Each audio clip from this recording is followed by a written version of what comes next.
आज हम 9th class का चैप्टर 2 पढ़ने वाले हैं बहुपद। लेकिन उससे पहले जितने भी व्यूअर हैं वो सब के सब चैनल को सब्सक्राइब कर लें, बेल आइकन आएगा उसको प्रेस कर लें, जिससे जितने भी नए वीडियो अपलोड होंगे उसके नोटिफिकेशन आपके पास सबसे पहले पहुंच जाएँ। और जो पुराने दर्शक हैं वो वीडियो को लाइक करें, शेयर करें और कमेंट करें। देखते चैप्टर नंबर 2। चैप्टर 2 का नाम है जी आपका बहुपद। बहुपद का मतलब ही क्या है? बहु माने बहुत सारे और पद माने पद। जिसके बहुत सारे पद हों वो कहलाता है आपका बहुपद। अब पद जो हैं ये आपके दो प्रकार के हो सकते हैं। एक आपका होता है अचर पद और एक आपका होता है चर पद। चर पद जो चर पद जिसकी वैल्यू बदल सकती है, जैसे कि आपका x हुआ, y हुआ, z हुआ। ये x बराबर क्या है? आप 2 लिखो, 100 लिखो, 1000 लिखो, तो ये फिक्स नहीं है, तो ये कहते हैं चर पद। अचर पद में जो होता है जिनकी वैल्यू फिक्स होती है। अचर माने कांस्टेंट। अचर माने आपका क्या होता है? कांस्टेंट, ठीक है, ये जो फिक्स है।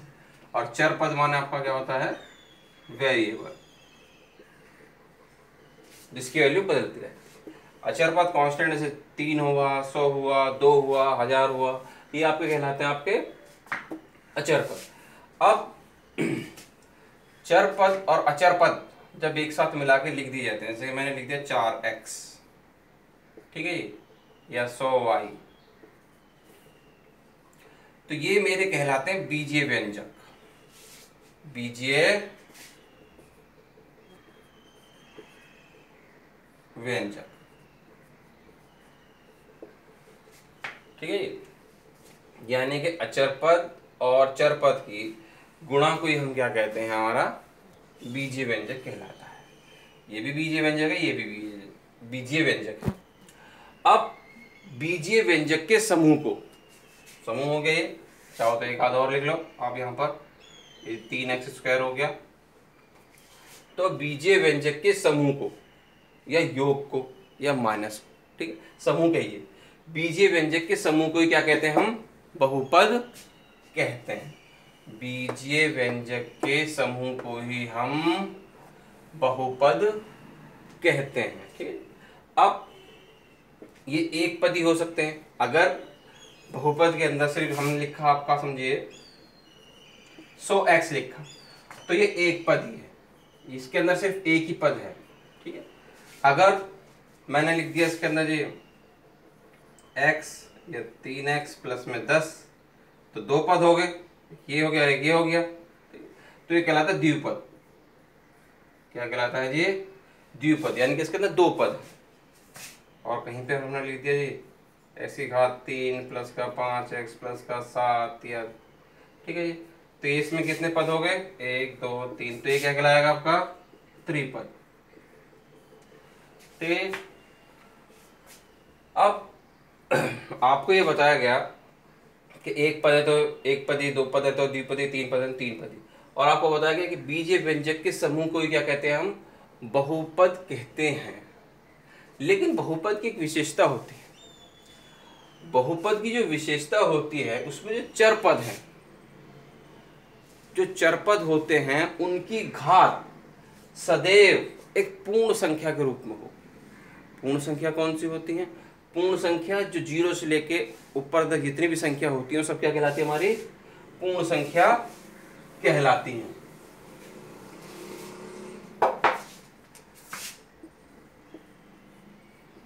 पूर्ण संख्या जिन्हें नहीं पता वो जान लें, 0 1 2 3 4 5 जैसे जैसे ऊपर तक जितनी भी संख्या हो सब क्या कहलाएंगी? हमारी पूर्ण संख्या कहलाती हैं। जो आपके बहुपद होते हैं उन सबकी जो घात होगी वो पूर्ण संख्या के रूप में होगी। इसकी घात 1 है, इसकी घात 1 है, इसकी घात 2 है। अगर मैंने यहाँ पे लिखा था x प्लस 7, तो इसका मतलब 7 के ऊपर भी कोई घात नहीं है। तो अगर हम ये जानते हैं, और अगर किसी की घात 0 होती तो मान कितना होता है उसका? मान 1। किसी भी घात 0 होगी तो मान कितना होगा? सदैव 1। चाहे वो x हो, चाहे y हो, चाहे z हो, चाहे किसी की भी घात अगर 0 होती है, तो यहाँ पर कुछ नहीं है अगर घात, तो मैं 0 तो लिख ही सकता हूँ, क्योंकि 0 लिखने का मतलब क्या है? 1 x की पावर 0 का मतलब कितना है 1, और 7 एकम कितना रहेगा, ये 7 रहेगा, यही तो है इसका मतलब x प्लस 7। तो कहने का मतलब ये कि बहुपद जितने भी होते हैं उन सबकी घात जो होती है वो पूर्ण संख्या के रूप में होगी। अगर घातांक जो है यानी कि जो घात है उसकी पूर्ण संख्या के रूप में नहीं है तो बहुपद नहीं होगा। ठीक है, बहुपद होता ही तब है जब उसकी घात पूर्ण संख्या के रूप में हो। जैसे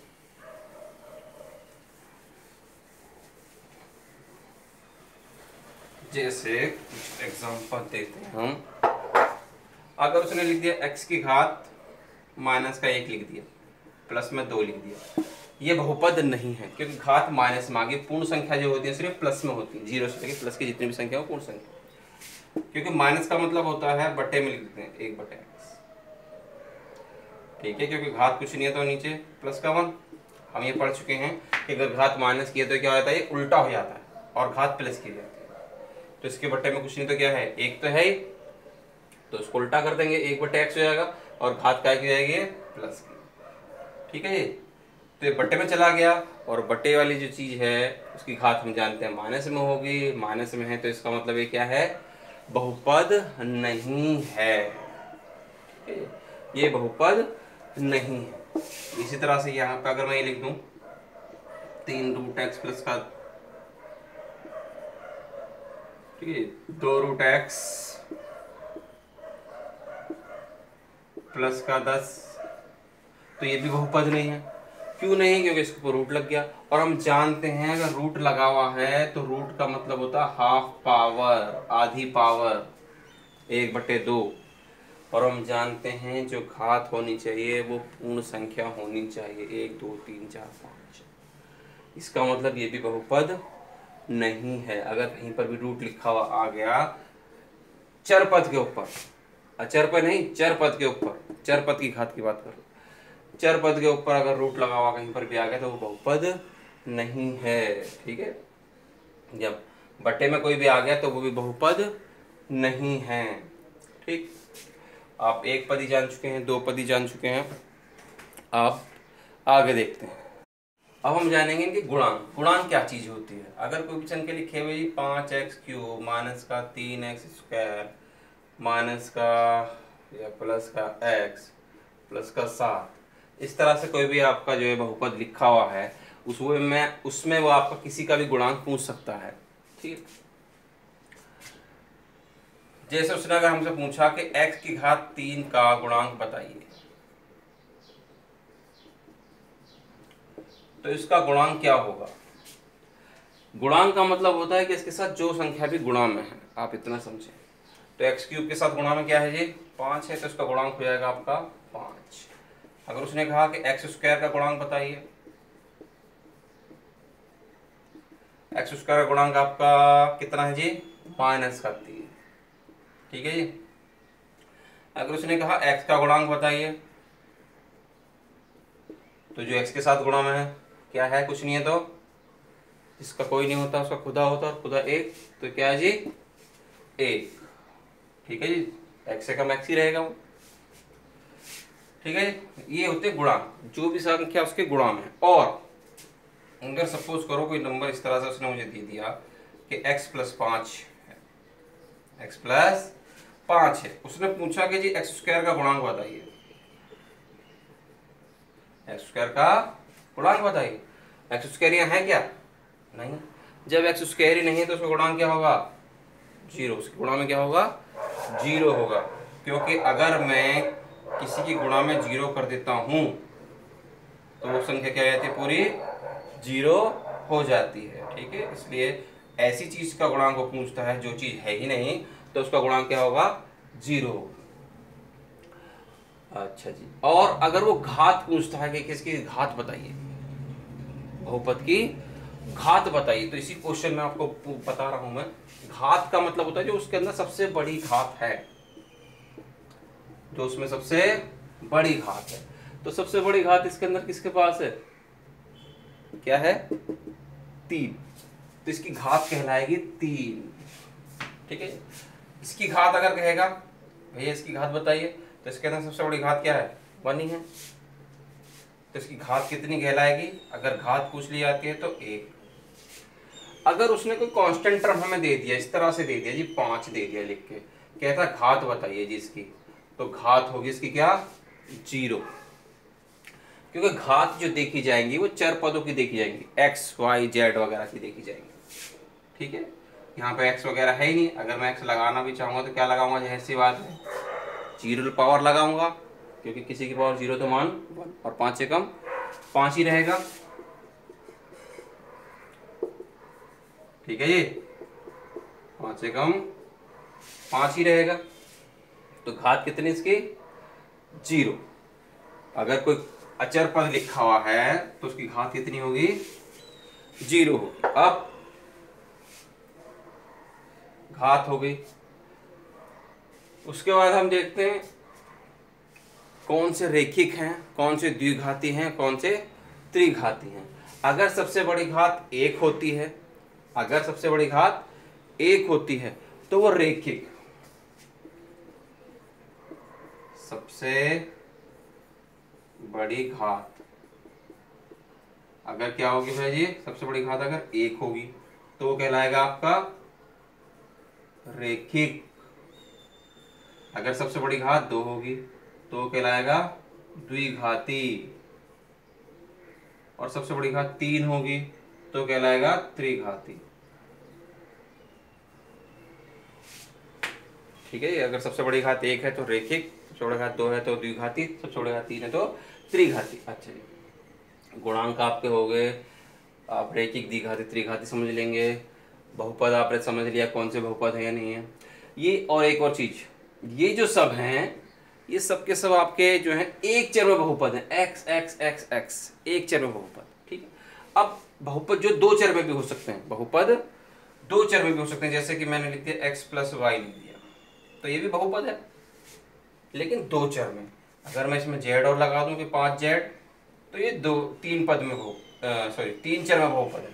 ये 3 चर हो गए, ना x की वैल्यू पता, ना y की पता, ना z की पता, चर जिनकी वैल्यू पता ना हो। ठीक है, अच्छा जो फिक्स होते हैं। तो लगभग सब आपने बेसिक जान लिया है इसका। अब हम क्वेश्चन करते हैं इसके। तो देखेंगे प्रश्नावली 2.1। क्वेश्चन नंबर पहला कहता है निम्नलिखित व्यंजकों में कौन कौन एक चर में बहुपद है और कौन कौन नहीं है, कारण के साथ अपने उत्तर दीजिए। एक चर में बहुपद, एक चर यानी कि x x में हो या y y में हो, एक चर में बहुपद कहलाएगा। और बहुपद होता है क्या है? जिनकी घात जो होती है पूर्ण संख्या के रूप में होती है। चर पद है, सबकी घात पूर्ण संख्या। तो ये तो पूर्ण संख्या, ये 2, ये एक भी पूर्ण संख्या ही है, तो इनकी घात क्या है? पूर्ण संख्या के रूप में है, अतः बहुपद है। प्रत्येक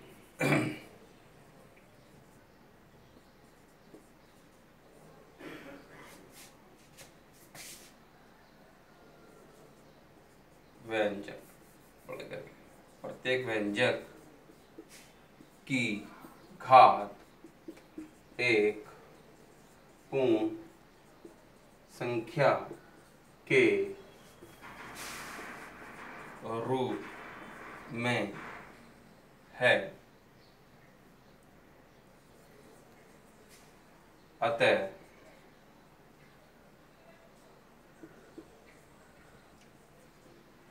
व्यंजक एक बहुपद है। दिया गया व्यंजक, दिया गया व्यंजक एक बहुपद, बड़ा लिखिए थोड़ा सा, बहुपद है। ठीक है, उसने ये कहा था कि निम्नलिखित व्यंजकों में से कौन कौन एक चर में बहुपद है और कौन कौन नहीं है, कारण के साथ अपने उत्तर दीजिए। ठीक है, तो कारण पूछा था, हमें पता सबकी संख्या पूर्ण संख्या के रूप में है, प्रत्येक की घात, प्रत्येक व्यंजक की घात अगर पूर्ण संख्या के रूप में है तो इसका मतलब बहुपद है। तो यही होगा जी, प्रत्येक की घात पूर्ण संख्या के रूप में थी तो ये बहुपद हो गया। तो इस तरह से हमारा पहला पार्ट हो गया। सेकंड पार्ट भी हम देखते हैं।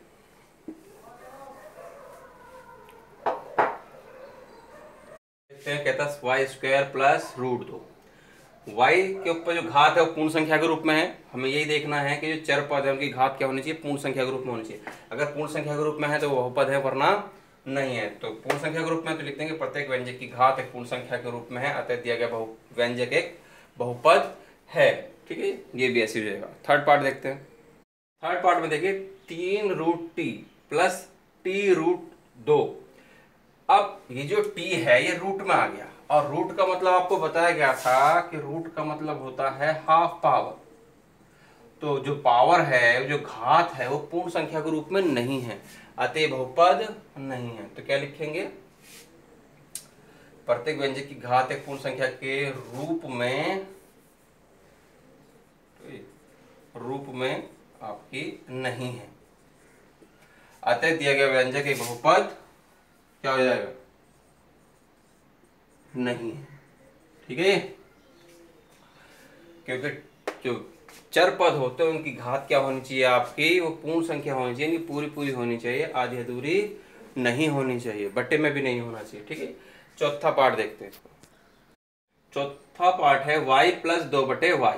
मैंने आपको बताया था कि अगर कोई भी चर पद बट्टे में लिखा है तो उसका मतलब उसके ऊपर घात काय की है, माइनस की। क्योंकि अगर मैं इस पे अगर प्लस की घात मानूं इस पे, और मैं इसे उल्टा लेके ऊपर उल्टा कर दूं, तो आपको ने सीख रखा है 1.6 में कि घात क्या रहती है, माइनस हो जाती है, और माइनस है उल्टा कर देते तो क्या रहती है, प्लस हो जाती है। तो यहाँ पर ये बट्टे में लिखा है, बट्टे का मतलब ये घात क्या है, माइनस में। माइनस एक पूर्ण संख्या नहीं है, अतः ये बहुपद नहीं। प्रत्येक व्यंजक की घात एक पूर्ण संख्या नहीं है, इसकी घात पूर्ण संख्या नहीं है, अतः दिए गए व्यंजक एक बहुपद नहीं है। ठीक है, अब देखते हैं पांचवा भाग। तो थर्ड पार्ट वो पांचवा भाग देखते हैं। x की पावर 10, y की पावर 3, t की पावर 50, ये है आपके पास है। सबकी घात पूर्ण संख्या के रूप में है, प्रत्येक व्यंजक की घात एक पूर्ण संख्या के रूप में है। क्या जी, प्रत्येक संख्या व्यंजक की घात पूर्ण संख्या के रूप में है, अतः दिया गया व्यंजक एक बहुपद है। बहुपद तो है,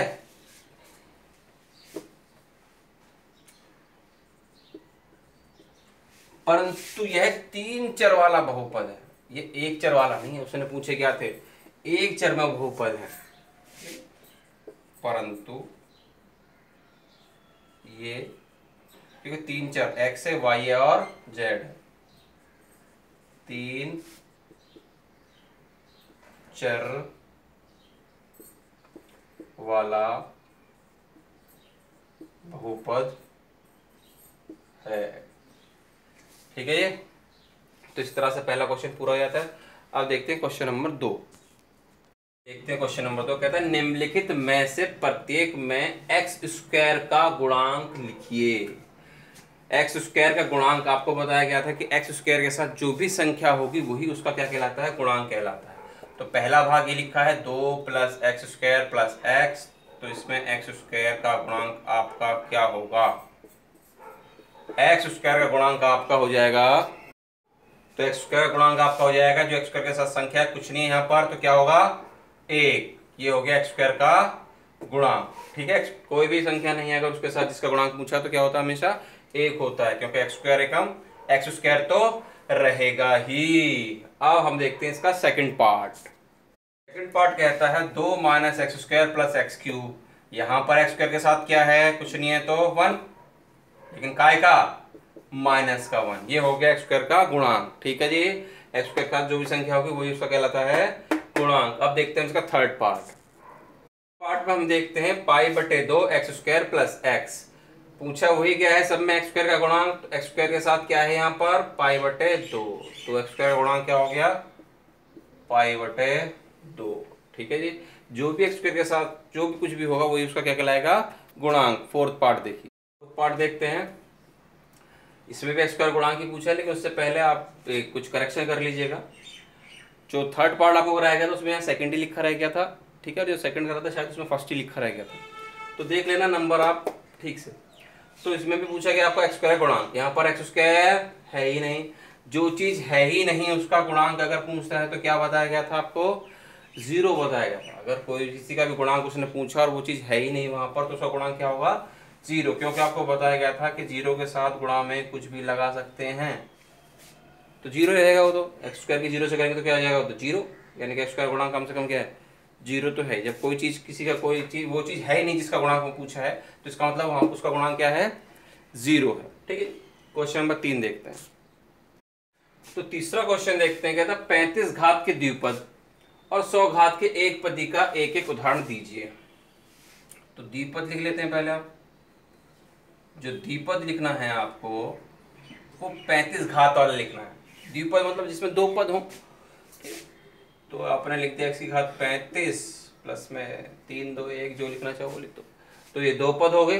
ठीक है, और घात क्या होगी इसकी 35 होगी। और 100 घात की एक पदी, एक पदी आपको लिखना है, घात 100 होनी चाहिए। तो क्या लिख देंगे x की घात 100, x की घात 100। ये क्या होगा एक पदी हो गया जिसकी घात क्या है 100 है, और ये द्विपदी होगा जिसकी घात क्या है 35 है, क्योंकि जो अधिकतम घात होती है वो मानी जाती है। ठीक है, जो अधिकतम घात होती है, यहाँ तो कुछ है ही नहीं, मैंने लिखा ही नहीं, तो सिर्फ यही घात मानी जाएगी। ठीक, आप क्वेश्चन नंबर 4 देखते हैं। चौथा क्वेश्चन देखते हैं, कहता है निम्नलिखित बहुपदों में से प्रत्येक की घात लिखिए। प्रत्येक की घात, ये पहला पार्ट है। घात आपको बताई गई थी, घात क्या मानी जाती है, सबसे बड़ी होती है। सबसे बड़ी घात किसके ऊपर है 3 है सबसे बड़ी घात, तो इसकी घात ही क्या होगी आपकी 3 होगी। इसकी 2 मानी जाएगी, इसकी 1 है, लेकिन सबसे बड़ी कौन सी है 3, तो इसलिए घात कितनी 3। ठीक है, ये सेकंड पार्ट देखते हैं।